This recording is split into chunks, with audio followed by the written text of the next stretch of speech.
The crystal chandeliers of the Metropolitan Grand Hotel cast fractured rainbows across the marble floor as Boston's elite gathered for what was being called the social event of the season.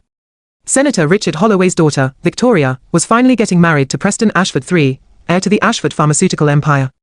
The guest list read like a who's who of New England power: judges, CEOs, politicians, and old money families whose names adorned hospital wings and university buildings. Maria Santos pushed her cleaning cart quietly along the service corridor, her weathered hands gripping the handle with practiced efficiency.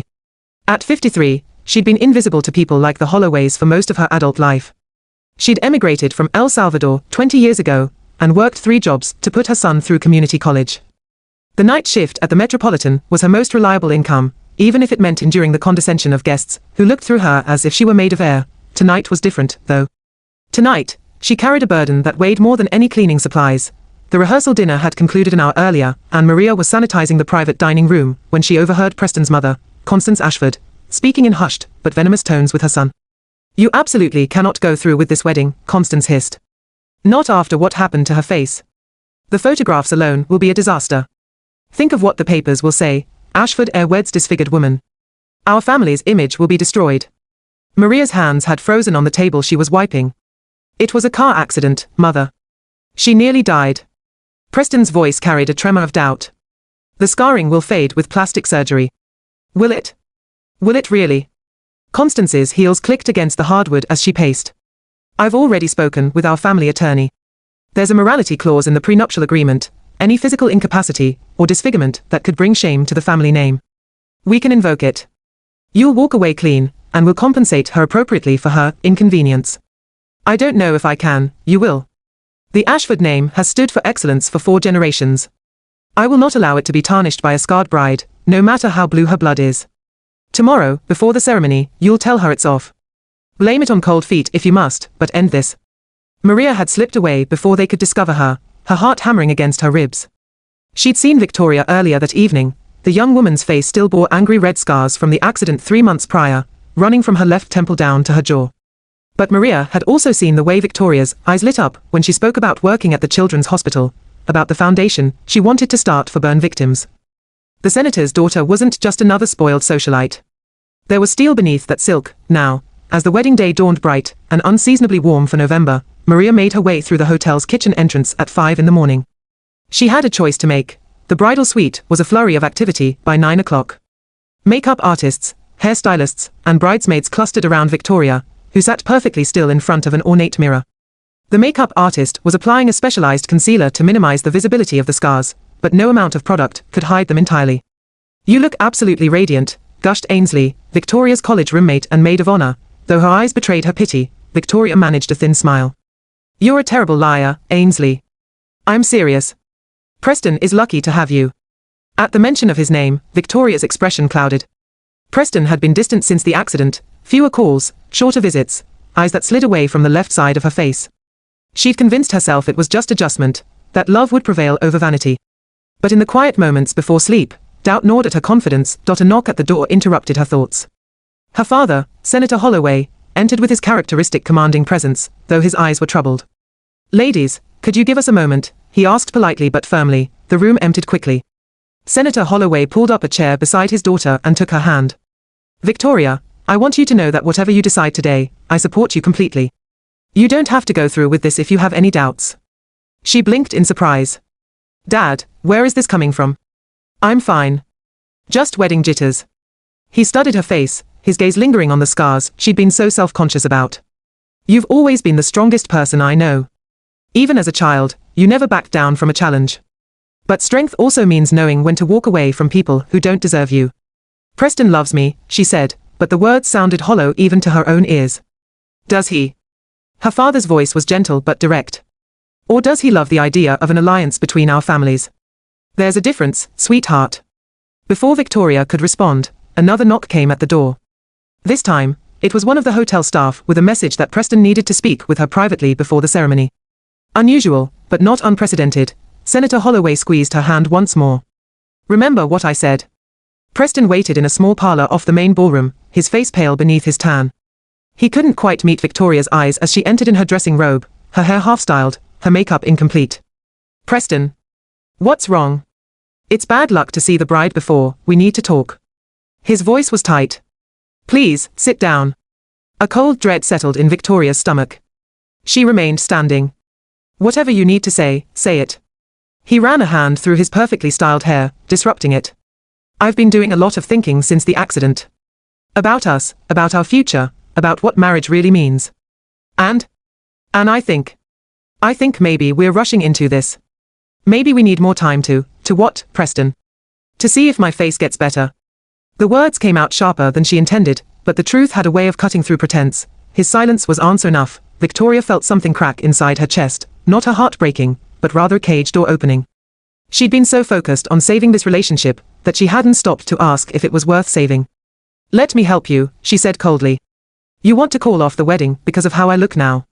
Because I'm not the perfect accessory for your perfect life anymore. That's not fair, isn't it? Tell me honestly, Preston. Look at me, really look at me, and tell me you still see the woman you asked to marry you. He finally met her gaze, and what she saw there was worse than disgust or pity. It was discomfort. Embarrassment. The expression of a man who'd realized his investment hadn't paid off as expected. I'm sorry, he whispered. I'm not strong enough for this. At least you're honest. Victoria turned toward the door, then paused. I hope you find someone as shallow as you are, Preston. You'll be very happy together. She walked out with her head high, even as tears threatened to spill. The hallway was empty except for a woman in a housekeeping uniform standing near the service elevator. As Victoria passed, the woman reached out and gently touched her arm.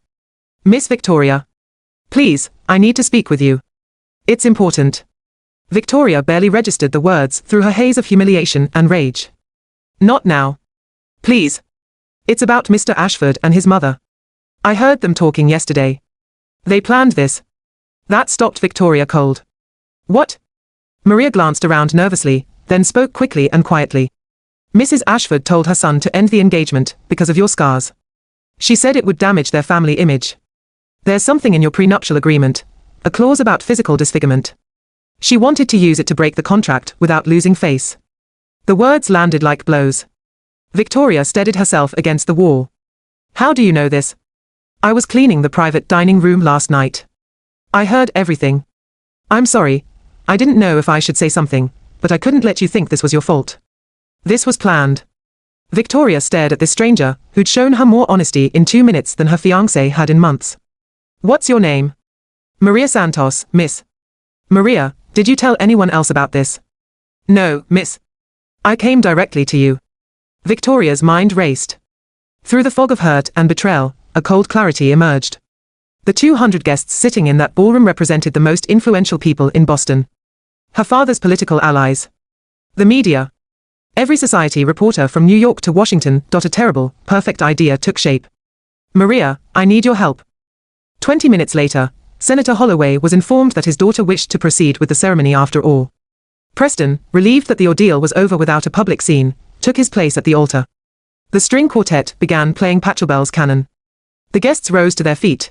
Victoria appeared at the back of the ballroom in her wedding gown, a vision in white silk and French lace. She'd removed the heavy concealer, leaving her scars clearly visible. Beside her, where Senator Holloway should have been standing, was Maria Santos, no longer in her housekeeping uniform, but wearing a simple, dignified dress that one of Victoria's bridesmaids had quickly provided. A murmur rippled through the crowd. Preston's face went white. Constance Ashford stood up abruptly, her mouth opening in protest, but Senator Holloway, who'd been let in on the plan, gestured for her to sit down. Victoria walked down the aisle slowly, deliberately, her arm linked through Maria's. Every eye in the room was fixed on her scars, on the unusual pairing, on the bride, who should have been hiding, but was instead presenting herself like a queen. When they reached the altar, Victoria released Maria's arm and turned to face the assembly. Preston reached for her hand, but she stepped away from him. Ladies and gentlemen, Victoria said, her voice carrying clearly through the ornate space, thank you all for coming today. I know you were expecting a wedding, and I apologize for the change in programming. But I've learned something important in the past few months, and I wanted to share it with the people who've been part of my family's life.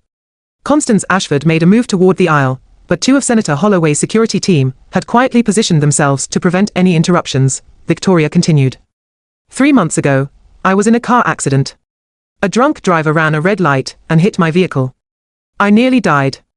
When I woke up in the hospital, my face was bandaged, and the doctors told me I would have permanent scarring. I was terrified, not of the scars themselves, but of how people would see me differently. She turned to look at Preston, who seemed to be shrinking inside his tuxedo. I was right to be afraid. Because the man I thought loved me, the man I was about to pledge my life to, couldn't look at me the same way anymore. This morning, Preston came to tell me he wanted to call off the wedding. He said he wasn't strong enough to be with someone who looked like me. Gasps echoed through the ballroom.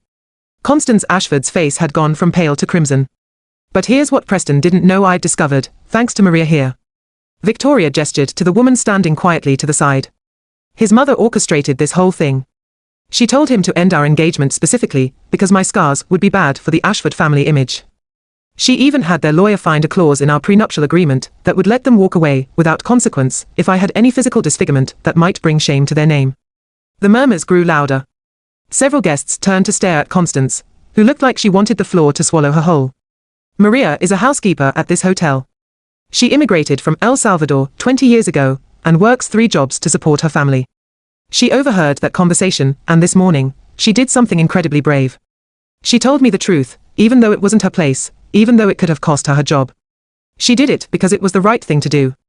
Victoria felt tears on her cheeks now, but they weren't tears of sadness anymore. I've spent my whole life in rooms like this, surrounded by people with money and power and prestigious names. But Maria showed me more integrity in 5 minutes than the Ashford family has shown in the entire time I've known them. So no, Preston, I will not be marrying you today. Not because of my scars, but because you and your mother failed the most basic test of human decency. She turned to face the assembled guests directly. I'm going to use my trust fund to start a foundation for burn victims, not just for medical treatment, but for psychological support. Because I've learned that the real disfigurement isn't on our skin. It's in our hearts, when we judge people by their appearance instead of their character. Maria reminded me of that today, and I will never forget it. The ballroom was silent for a long moment. Then Senator Holloway began to clap. Slowly, others joined in, first Victoria's college friends, then some of her father's political allies, then more and more until the applause filled the space. It wasn't the polite golf clap of high society. It was genuine, moved, thunderous. Preston stood frozen at the altar as Victoria walked past him without a second glance. Maria followed her, tears streaming down her own face. As they reached the back of the ballroom, Victoria turned one last time. The reception dinner will still be served. I've paid for everything, and it would be a shame to waste it. Enjoy your meal. Consider it a celebration of truth and dignity instead of a wedding. 6 months later, Victoria's Foundation held its first fundraising gala at the same Metropolitan Grand Hotel. Maria Santos was the guest of honor, seated at the head table.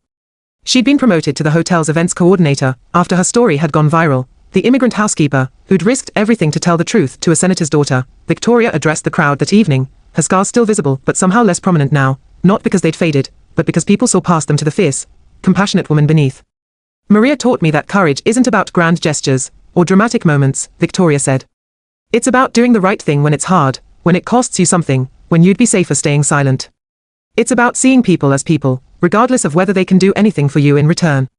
She found Maria's eyes across the room. The older woman smiled, a smile that held wisdom earned through decades of struggle and grace. The Ashfords taught me what I don't want to be, Victoria continued. Maria taught me what I do. And that's made all the difference. Preston and Constance Ashford had not been invited, though rumors said the pharmaceutical empire was facing a shareholders' revolt after internal documents revealed a pattern of discriminatory practices. Senator Holloway had quietly distanced himself from the family, and his approval ratings had actually increased after standing beside his daughter that day. Maria's son, Carlos, had just been accepted to Boston University's medical school, partially funded by an anonymous scholarship from the Victoria Holloway Foundation. Maria herself had moved into a small apartment close to her work, just one job now, with benefits and dignity. As the gala concluded, Victoria and Maria stood together on the hotel's balcony, looking out over the city lights. Do you ever regret it? Victoria asked. Speaking up that day. Your life changed completely. Maria considered the question carefully. My life was already complete, miss. I had my son, my faith, my work. But now I have something else. I have proof that doing right matters. That truth has power. My grandmother used to say, la verdad siempre sale a la luz. The truth always comes to light. Your grandmother was wise. She was. And she would have liked you very much. Maria patted Victoria's hand. Not the old you who worried so much about being perfect. The new you who knows that scars, on the face or the heart, are just proof we survived something difficult. Victoria smiled, feeling the pull of the scarred tissue on her cheek. It didn't bother her anymore. If anything, she'd grown fond of it, a permanent reminder of the day she nearly lost everything and gained something far more valuable. Thank you, Maria. For everything. Thank you, Miss Victoria. For listening to an old cleaning lady when you could have ignored me. You're not a cleaning lady. You're my friend. And you're one of the bravest people I've ever met.